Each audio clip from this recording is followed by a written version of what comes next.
Do you ever wonder if the exercises that you're doing are actually making you worse? Or maybe you're too nervous to try any exercise at all because you're worried it's going to make your symptoms worse. Or you just have no idea if you're pushing yourself too hard during your exercise. This is the question I get all the time, and I recently gave my followers an option to ask me anything. And a lot of the questions that came in have to do with questions about pushing yourself too hard via exercise or how to prevent that from happening. I'll post the link below so that if you have a question for me, you can ask it in that section. And I am answering all of these questions on my YouTube channel as well as in my weekly emails. So this is a question I got a lot and I wanted to answer it first. My name is Dr. Gretchen Hawley. I am a physical therapist and multiple sclerosis specialist at The Missing Link, and I created this YouTube channel to hopefully inspire you to get moving and give you some hope that through neuroplasticity, you actually can improve your current symptoms and conquer your life with MS.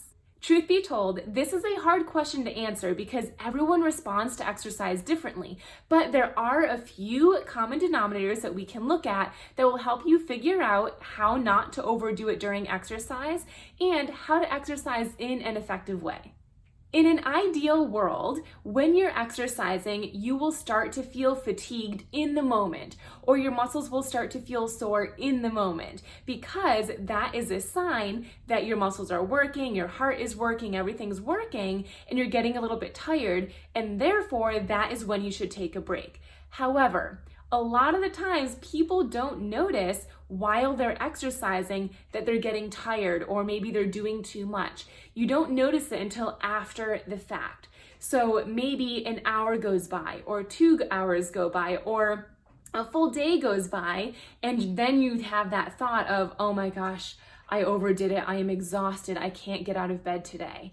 And that's a type that is harder to deal with, but there are still some strategies that you can use to implement so that that doesn't happen every time you exercise. Because if we're being honest, if every time you exercise, you feel awful for the next day or 2 days or 3 days, and therefore you're not productive, well then you're not gonna wanna exercise consistently. So here are some things that you can do. First and foremost, make sure you are paying attention to your body while you are exercising. And if you do have any signs of fatigue or muscle soreness while you're exercising, stop right away, don't push into that fatigue, and rest. Your rest break might be 5 seconds, or maybe 30 seconds, or maybe a minute, or maybe 5 minutes, or 10 minutes. There is no one specific type of rest break that you need to take. Listen to your body. As soon as you feel rested, jump back in and continue exercising. And then as soon as you feel fatigued again, stop and rest. And then continue. So doing this type of exercise where you're stopping and resting, then continuing over and over again is actually a really great way to exercise for interval training, but it's also a great way to exercise without overdoing it. Additionally, while you're exercising, make sure that you have some ice cold water right next to you so that you can have sips of that throughout the entire workout, not just at the beginning and the end. The second thing you can do, and this is really important if you are the type of person that you don't feel tired or like you're overdoing it during exercise, but you feel that afterwards, is to make planned breaks. So if you're the type of person that you feel like, I can keep going for 20 or 30 or 40 minutes, that's great, but make planned breaks. For example, if you've been exercising for 5 minutes, even if you feel fine, just stop. Take a rest break, sip some water, and then continue on. And then around the 10-minute mark, do the same thing. Just stop. Maybe it's only a 30-second or a minute or 2-minute long break. Doesn't matter, but just stop and don't do anything. And then continue. And then the same thing at 15 minutes and 20 minutes. So you're planning these intervals where you are going to stop and not do anything, take a sip of water throughout the exercise. The key to this one is that you do this even if you feel fine, even if you feel like you're going strong and you're doing great and you could keep going forever. Stop and take a break. The third thing to do is always analyze how you felt after your workout. If you felt fine for the next day or 2 days or 3 days, well, then that's a good sign that whatever you did during that specific workout worked for you. However, if you're feeling drained, then that's a sign that something that you did, even if it felt fine while you were exercising, something that you did was too much or overdoing it. So we can use that information to tweak how we exercise next. For example, let's say that you took all of my tips into consideration and you implemented them during your next exercise routine. And let's say that you are fatigued for the whole rest of the day. So if you exercised for 30 minutes and you took a break every 10 minutes to just stop and rest, and that break was maybe 1 minute long, well, then I would suggest the next time that you exercise, still keep it 30 minutes or maybe even 35 minutes, but take a break every 5 to 7 minutes. And maybe instead of a 1 minute break, that's a 2-minute break. I know that that is going to make your exercise a little bit longer and it's going to be a little bit annoying because you don't want to stop, but just that little bit longer of a break and more frequent break can make a huge difference. Additionally, if your exercise is focused mostly on strengthening your legs, then make sure you're switching it up with some core exercises or even arm exercises. If you need some core exercises, make sure to check out my Total Core program, which is designed specifically to help you strengthen your core and help you improve mobility, reduce low back pain, and improve your posture.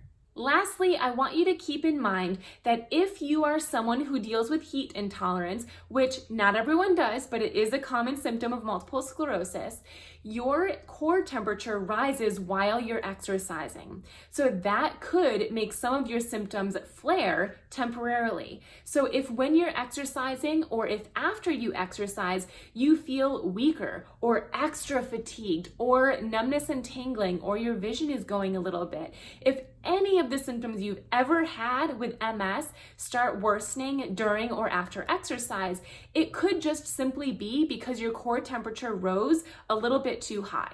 If your core temperature rises by just 1/2 degree or more, which is so little, if it rises by 1/2 degree or more, your symptoms could worsen, any of your symptoms, even if it's a symptom you haven't had in a while. So that is one key way that you can take note on if your heat intolerance might be playing a factor. If it is, take some cool water right away and it should start to lessen. If you know that you have heat intolerance, then I would suggest planning for this. Before you exercise, drink ice cold water and take 2-minute breaks throughout your workout to sip ice cold water. Try to be proactive instead of waiting for those symptoms to come on and then doing something about it. So let's recap. If you are feeling tired or sore or any of your MS symptoms are starting to flare a little bit during your exercise, that is a sign that you pushed too hard. Stop and rest, wait for it to go away, and then if you can, continue with some light exercises. Or if you're super fatigued after your workout, maybe you're just down and out for the rest of the day or 2 days or 3 days, then that is a sign that whatever you did during your workout was too much. So the next time that you work out, plan more rest breaks, more water breaks, and slow down. Also, switching up the different muscle groups that you're working instead of focusing on one area can be very helpful. If you know you suffer from heat intolerance, even if it's typically related to hot showers or being out in the sun, it can also come on from exercise. So make sure you're being proactive and sipping ice cold water before, during, and after your workout. And just so you know, according to research, it is common to be fatigued for up to 2 hours after your workout. So if it's 2 hours and you're feeling a little sluggish, but then you get your energy back, that is considered to be normal. If it's beyond 2 hours, that may be a sign that you overdid it.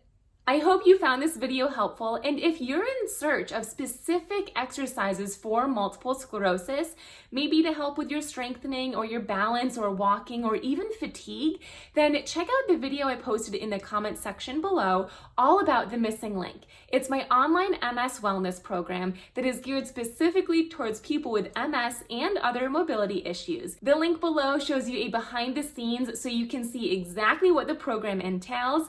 If you're watching this in the month of May, it is 50% off until May 31st.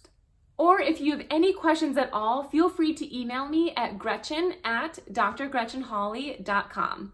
If you have some extra time, these are some other videos you might enjoy, and please remember to press the subscribe button, press the thumbs up button, and share this with a friend. Thanks for tuning in.